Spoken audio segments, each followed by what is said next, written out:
Are you ready? You should be like a ring announcer. Ladies and gentlemen. Yeah, I love it. What was the guy that said, "Let's get ready to rumble"? What was his name? He was the WE and then he like trademarked it, and then if anybody used it, get ready, to rumble. I just remember him from the MTV. Oh yeah, I love that. The clay, yeah, the clay death match, celebrity death match. That's our age, right? That is, yeah. Welcome to another episode of Small Town Grit. I'm your host, Corey Haubs, and I have a special guest, Mike Richards with ADABOY. Thanks for having me. Is there like a little more to ADABOY, or is it just ADABOY like music or ADABOY? Yeah, so our handle for all social media is ADABOY Music. Okay. And so that's pretty much like we have one where you can go across the landscapes. Yeah.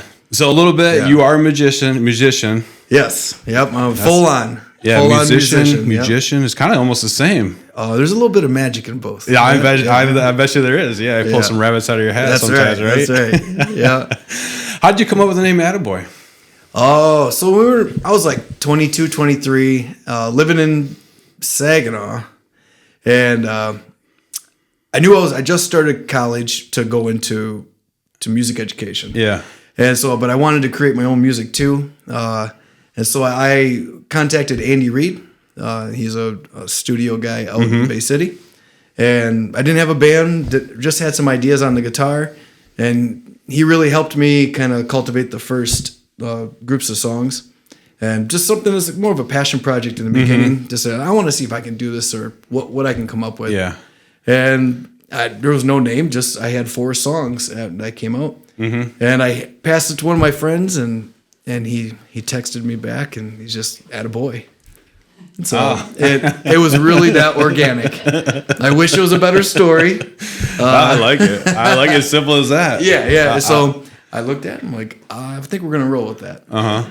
How many years has that been now? It was in 2002. Oh, okay. So ADABOY has been an entity for 15 years. 20 years. So maybe more. 20, yeah. Yeah, it's been a while. Yeah, holy cow. But we didn't really push it. There was times during college where it kind of was the back burner. Yeah. So usually really the last 2 years, like we've really kind of honed in what the business is going to look like. Yeah, I got projects like that. I kind of, with our staff, I kind of plant these little seeds, and then it might be 5 years, and I'll come back around and be like, "Hey, remember that project I brought up?" And it's like, and then it finally comes about. It's like, but sometimes it has to be like organic, like you said. It just has to kind of float in your mind and the process and timing. Yeah, 100%. Once you step back from it, and you're like, "Oh man, some things just might not be the right time," because I know I'm not in control. Like we have, I'm just a spectator here. So So we were talking a little bit before. So you're at the point of this journey. Let's say, like you're going full in now, right? Yeah, I am really changing careers paths. So for a long time, I've been teaching public school music for about 13 years. I was a high school band director for about 4. Not just down the road here. Yeah. So I at one point in my time, I was running the kindergarten through 12th grade, and then I moved to Bay City, and I'm teaching elementary music. So for the last 7 years now. Yeah, my son, I don't know if you remember Reese. He did I think maybe 1 or 2 years under you. I do remember Reese. And actually he enjoyed you so much. Him and I had actually pretty good connection. Right from the bat, he was just a cool kid. I can tell. Like, some kids, they just have it, and you don't have to worry about them. Like they know they're getting everything they need at home, and you can just talk to them and be real. And for sure, I never forget Reese. Is it easier to connect with the younger kids musically than it is some of the older kids? I definitely gravitated towards the younger ones because they were genuinely excited to learn about music. Like if you as a teacher are, you're getting that classroom and you're hyped for it, and you believe in what you're actually teaching. I found that the younger ones actually will mirror back that enthusiasm, as opposed to when you start getting into teenager years, and they're going through some maturing years, and I like that maturing. Identity. Yeah, is that what you call that? Yeah, it's not immaturity. Yeah, it's maturing years. Yeah. Gotta go through our books and but elementary was great. I'm gonna miss it. But I think my platform as an educator, I think is not. I think I've kind of seen it kind of play its course out. Yeah. And now that my message, is kind of leaned towards more of the adult world. So my music is, the music that we write, because we're original band. Yeah. So how do you go from just doing some guitar solo things, getting some things, and now you have your 4-piece band, right? 4-piece with we have guest musicians that come in on stage. Okay. So keyboardists sometimes. Yeah, like bigger shows we'll bring in horn section. Yeah. I was a musician before. Yeah. But no classical training. And then I said, well, I really want to dedicate my life to this craft. And so that's when I decided that I want to go to school for music. And then I said, well, okay, well, what do I want to do with this? I'm going to go marry my passion to help kids. Because, my road as a kid wasn't exactly the easiest. We went through trials and tribulations. And so that's what really make me want to become an educator, but then marry my passion of music with with kids. So I became a teacher. Yeah. Is it tough? Was it tough after COVID? That was a strange experience. Was it? Yeah, I'm not gonna can't sugarcoat it really. So I was literally asked to how do you play music? Studio. How do you play musical instruments with a Mac? You don't. Yeah, and I was teaching elementary, so it was even weirder. Yeah. Because we're doing just like rhythm stuff. I'm creating YouTube channels and videos. Yeah, it was a challenge. So the expectation was lowered a lot. But I think for the most part, the first couple of years getting back into it was you could tell the difference of the kids who were away from school, didn't have that social experience, like exposure. Yeah. There was grades of like the whole generations of that age. Like there's a dip in like the learning, the focus. And so but I think for the most part, like they're resilient. So I think everybody's kind of getting back to the. Yeah, I think everybody's finally over that hump there. Yeah. So you've been in Nashville.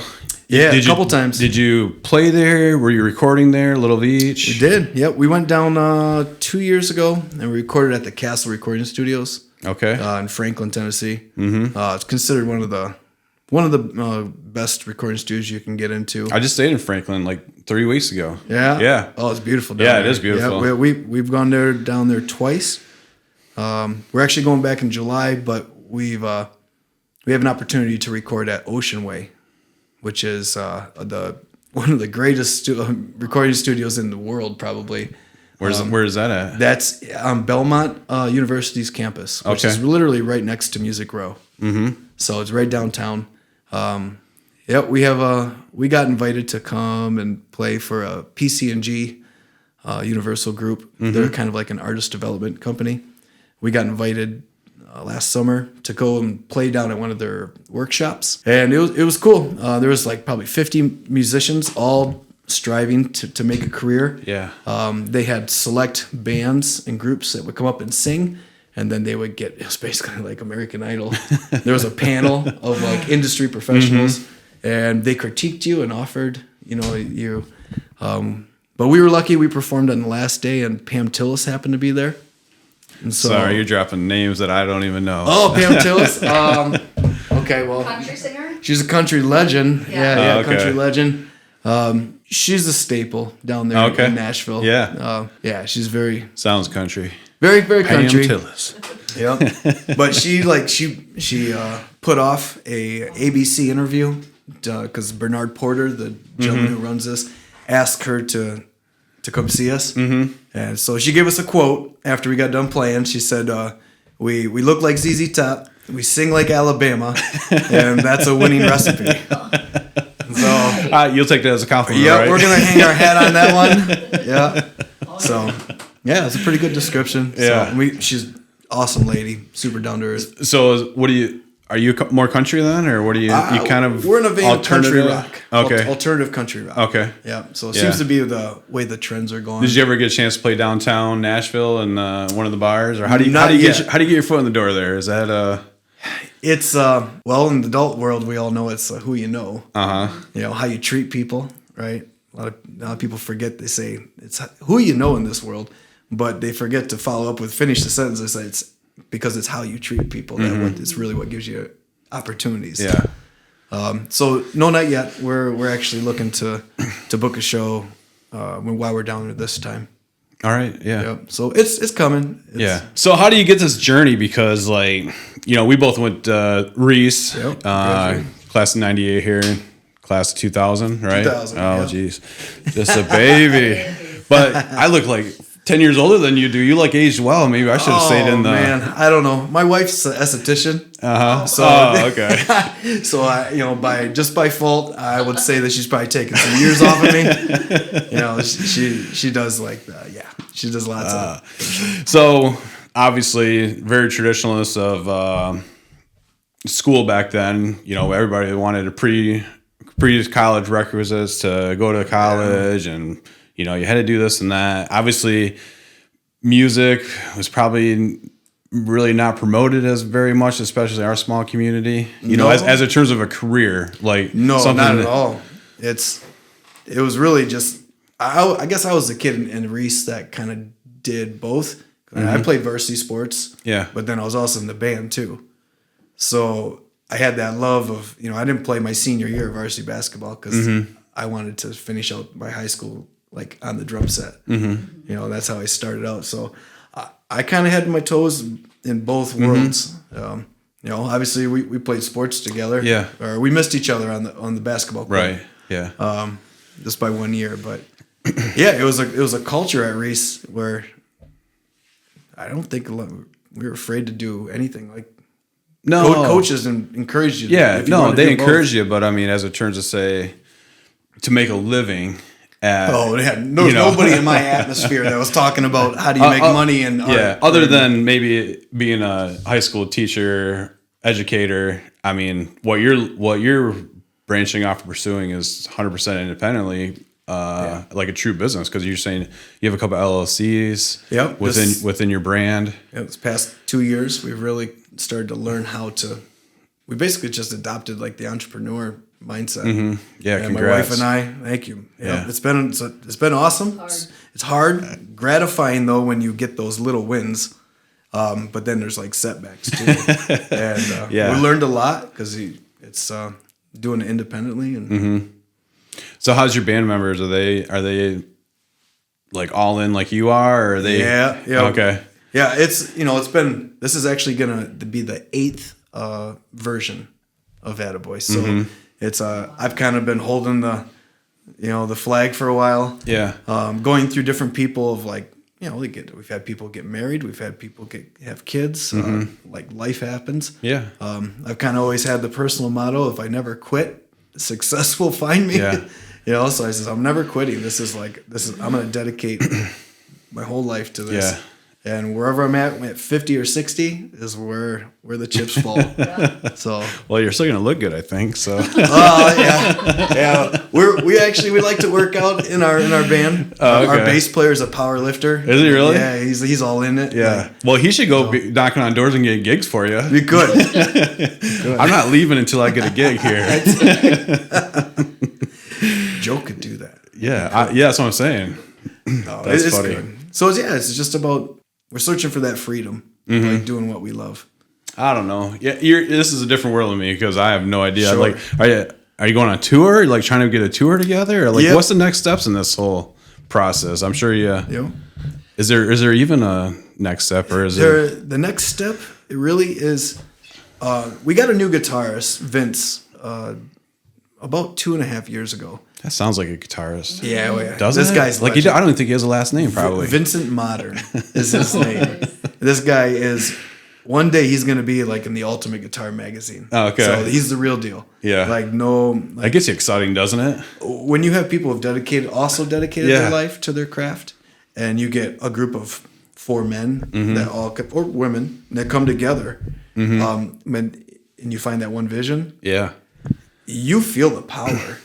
You feel it like even without even saying it. You're like, okay, these guys are all. Yeah. No, I got that with my staff right now. Like some of my friends, a lot of friends that come work with me and my crew, and I'm like, we go do a project and we get done. I'm like, man, you guys you guys really killed it. Like that's probably like you feel like after a set, you're like, man, we just killed it. Yeah. You know? And I'm not the leader anymore. I feel like everybody's holding their own responsibilities. But yeah, as far as like the direction, we've been working with some Grammy winning producers down there. We're actually going back, like I said, to Ocean Way. We have a producer named Joe Baldridge. And so he's actually has credits on Taylor Swift's Red album. He's got like 23 or 24 Grammys. So do you get a producer, or do the producer sign you, or they find you? Or No, we pay for the producers. Oh, okay. Yep, it's an investment. All right. A lot of musicians, and I was the same way. Like in my 30s and 20s, I would write my own music, not considering relationship equity. You know, when you try to put your head down and do it all yourself, you're missing out on opportunities, which we talked about how you treat people. Right. Really offers you a better landscape of relationship equity. And you don't do that with the motivation of being deceitful or insincere. You have to lead by example and just be yourself and create that relationship. Yeah. And that's when I found out that really like the business started to grow, and I'm like, okay, all right, I'm just gonna, take a step back. It feels like God's kind of putting things in front of you. You can step back, and we see the pathway now. Yeah. So it's real. I feel it's real. And I'm a sinner just like everybody else. But I'm like, as I've gone down this path, I'm like, oh man, I'm really not in charge, am I? I'm really not in charge. So yeah, I just talked to one of my employees actually before you came in. I was like, and we talked about stress and a lot of stuff on our plates, and I was like, dude, it's all good. Just control what you can control, and everything will be fine. And sometimes we try to do too much or take on too much, and it's like sometimes you got to step back, like you said, and just let it. Yeah, the human way, the human condition. Yeah, yeah. So you're married, obviously. How many years? Happily married for 7 years. Okay, that was a test. Yeah, you're right. She's gonna watch this. I know. Happily married. Yes. No, I met my wife in college. Okay. She was standing behind me in the Starbucks line. So it's a good story. We actually got set up. She lived out in San Diego for a lot of years. She's from Bay City, and she was in the Navy for about 4 or 5 years, and so she was stationed out there in San Diego. And then she moved back, and we had just we got introduced by a mutual friend in Bay City. Timing wasn't right, so we actually forgot about each other for a year and a half. And then we re-met each other a year and a half later in Starbucks. Like, how do I know you? Get out of here. Yep. And then then she started stalking me on social media, and she made the first move. Let's just put that in. Yeah. That's awesome. Yeah. Yeah. So obviously she's supportive and 100% invested in this journey, right? Yep. Because I really wasn't pursuing music as like as an artist career. I was content with I'm going to be a band director. Yeah, that was going to be my job. I'm going to retire, and I don't know if it was the need for me wanting more, or just my music and like what the music means and the way I've seen people react to it. Our songs are emotionally driven. You're not going to really hear us sing about whiskey or there's a trend right now in country rock where it's like everybody's got a whiskey song or a beer song. That's not really ADABOY's way. Not saying it's the right or wrong way. I just think we like to dive a little deeper. Okay. Because ADABOY is about anybody who's overcome, mental illness, drug addiction, any of those addictions that are worldly here. I've overcome some mental illness. We weren't in school, like in middle school together, but there was a time, 4th and 5th grade, when we went to middle school. I actually was living at the White Pine Children's Insane Asylum. So parents are getting divorced, don't know the right questions to ask. Yeah. I get confused, suicidal. So that was a rough time for me during that time, but I was gone. I wasn't even at Reese. And I came back, and I was diagnosed with clinically with a mental breakdown. Had those experiences, the whole, jacket, padded wall, padded room. And then I did 8 years of counseling all through, to freshman. Yeah. It's really kind of what I kind of got rebuilt a little bit. And so that's what I need to help kids, because I know all the experiences that I went through. Yeah. And that's why I married education of children with music. And that was really the path. But then it's changed now. Yeah. Because now I feel like my calling and my message of just the message of the songs, I think it needs to be. Yeah. No, I always say sometimes you get chapters in your life, and it sounds like that was a chapter that you just, finished up and you're ready for the next chapter. We're feeling good about it. Yeah. Yeah. But it's time. Yep. Phases. Yeah. Obviously, you guys play. How many gigs do you play a year? Is it you guys? So this is really the first year that we're really digging into booking. We're over 50 shows this year. We only played 14 last year because we were in production last year with our producers, creating the product. Yeah. So a lot of recording, writing, a lot of weekend gigs. So we're even in the weekdays for the summertime here. Yeah. We're already booked into 25. Yeah. So that's exciting. Yeah, we won a bunch of awards at the Review Music Awards this year. I don't know if it's where's that at? Free newspaper for the Tri-Cities. Oh, okay. It kind of gives you all the entertainment. And this year, because we released Time Voices Run last year, which is a song about overcoming, any adversity really in life, and then seeing how the world reveals itself to when you make those hard changes. And it's always an interesting perspective. So do you guys always play always original? Always original, yeah. But we actually have about 4 hours worth of cover songs that we mix in. Yeah. So we're playing. Was it June 21st on Midland Street in Bay City? June 21st, I remember that. Or excuse me, 22nd. Okay. June 22nd. Is it a Monday? No, Saturday. It is Saturday. Yeah, it's a weekend. It's a free concert. Okay. It's a free. Just literally, they got tables and stuff set out in the middle of the. They still have downtowns kind of closed off that you can kind of walk around. Yep, both sides of the river actually. Really? Yep. So Midland Street. What do they call it? Social district or something like that? Bay City's blowing up. Yeah. It's becoming the new Ann Arbor almost. Yeah. Kind of trendy and hip, right? Yeah, it's getting very hipster. Yeah. Which is all right. It's it's nice to look at. You know, everything's getting clean and classy. Yeah. Stay classy, Bay City. Stay classy. Are you ready? You should be like a ring announcer. Ladies and gentlemen. Yeah, I love it. That was perfect. Yeah. You need to what was the guy that said, "Let's get ready to rumble"? What was his name? He was the WE and and then he trademarked it, and then if anybody let's used it, get ready, to rumble. I just remember him from the MTV. Oh yeah. I love that. The Clay. Yeah. The Clay deathmatch, celebrity deathmatch. That's our age, right? That is. Yeah. That was an MTV was big. Actually, MTV. Yeah. Actually, MTV. That's what we remember MTV as. It was when it was good, really. Yeah. Did you watch a lot of that when you were growing up? Yeah. I got not to be known by my parents, but I definitely snuck that. Yeah, Celebrity Deathmatch. That was a good one. I was like MTV Cribs. Oh yeah. Or what was the other one? Snooki. Beavis Butthead was on there. Oh yeah, Beavis. Snooki. Did you say Snooki? Snooki. Jersey. Is that Jersey Shore? That was on MTV, wasn't it? Those reality shows really kind of showed you what not to do. Right. It was the best example. Just watch this, kids, but just do the opposite. Yeah. You'll be okay. That's funny. It's one say I'm gonna make a career out of this, but financially, at what point you're I know I got to cover my costs. I know I got to make a living. Sure. We talked about gigs, 50 gigs, but is there a magic system of that? I mean, is there? Yep. I mean, there's probably not.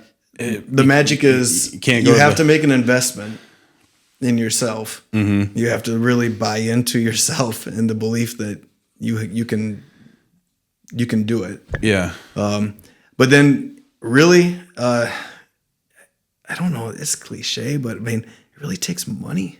I mean, if you want to just get down to brass taxes. Yeah.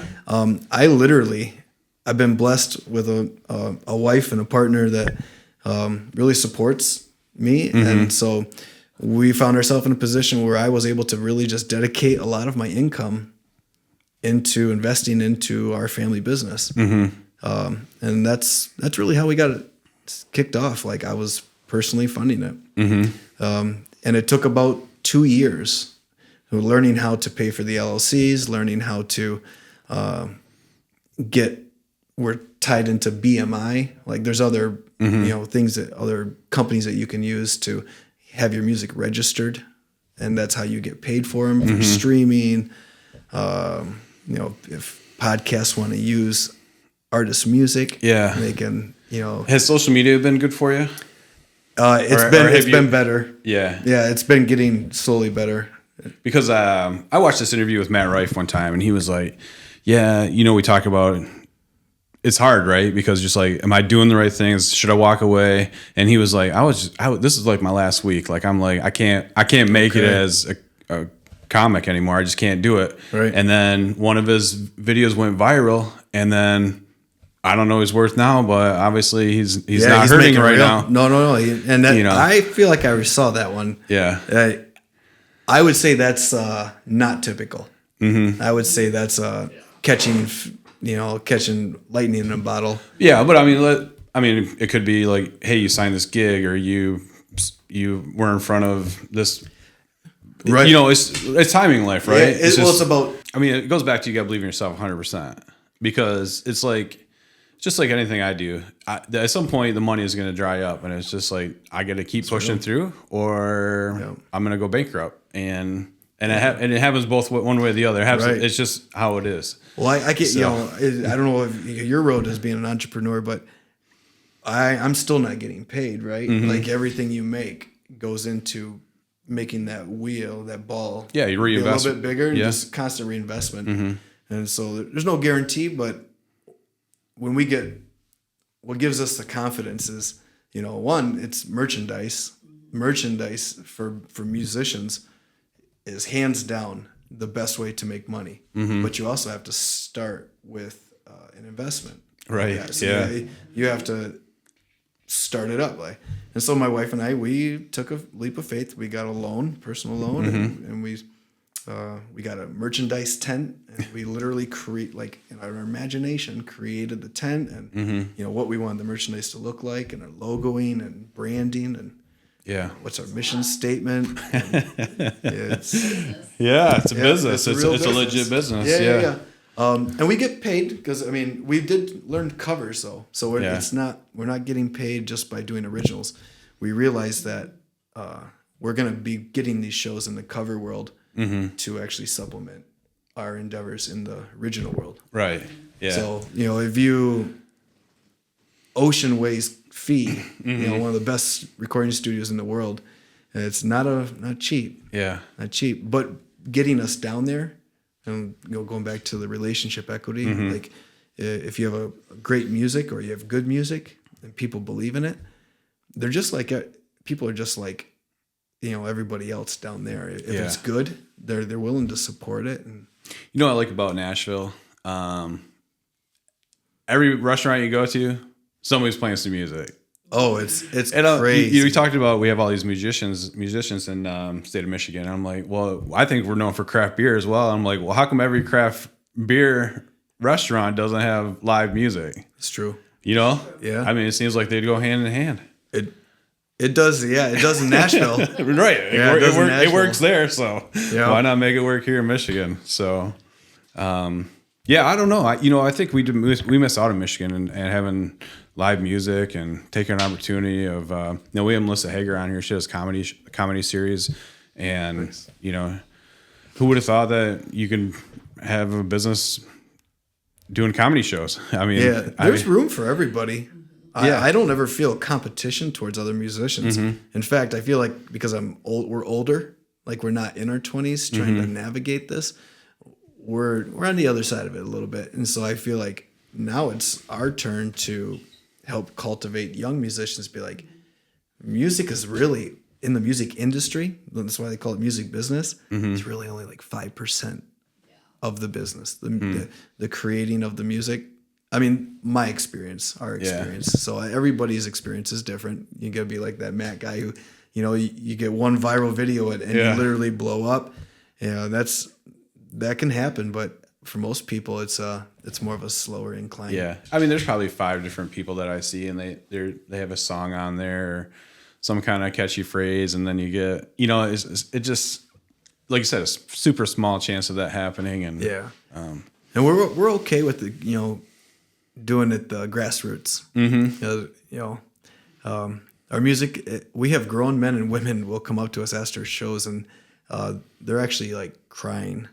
They're like giving us their testimonies, and it's that's what makes me feel like we're going in the right direction, because we have people sending us messages the day after a show, like, your music means something to us. Like, pretty wild. It's pretty wild. It's changed a lot. Like, most of my music career, I've been playing for nobody, and it's comes down to the composition of the song.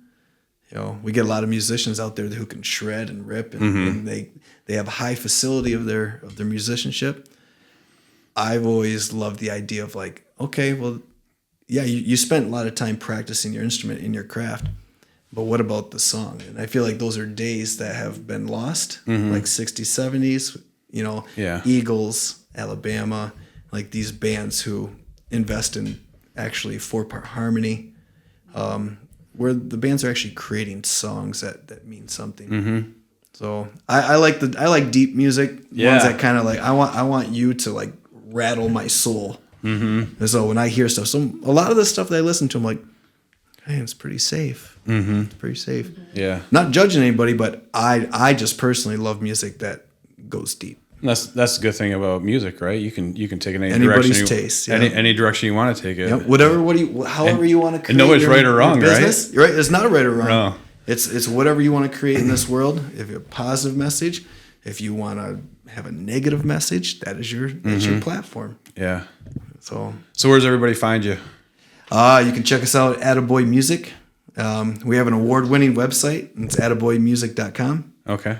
Can you get some of that merchandise on your website? Sure can. Yeah, we have an online store. All right. Yeah. Online store. Remember, that's how he's making his living here, folks. That's right. The bands really do live and die by their merchandise. Yeah. You can go right to it, ADABOYmerch.com too. Okay. So we have 2 websites. So when are you guys leaving to go to Ocean Way? Ocean Way. Yeah, we leave July 6th. Okay. And then we'll be down there till the 11th.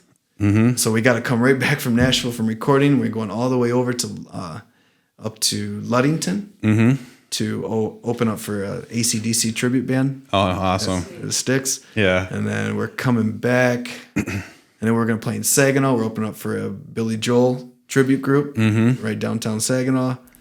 Got a music festival this weekend in Jackson. Okay. And so we're actually going to be debuting our new drummer. So we did have a new drummer, and so here's a hint. He's actually a resident of Vassar. Is he? Yes, the new drummer is from Vassar. Yeah, you might know him, but I can't tell you until the end of the week. Okay, that's fine. Well, I appreciate you being on the show. Thanks, Corey. And wish you the best of luck, safe travels in your journey down south, because I'm sure you guys transporting in a van? Yeah, we got in a limo. van. What do you? We got an Adavan. Yeah, Adavan. Yeah. I like that. That sounds like a T-shirt in its own. It is. We have Adafans. Like when you post your pictures of those, people do hashtag Adafan. Yeah. Oh man, this is good branding. We're in it. We're in it to win it. Well, cool, man. I appreciate it. Thank you, Corey. Thanks again. Thank you.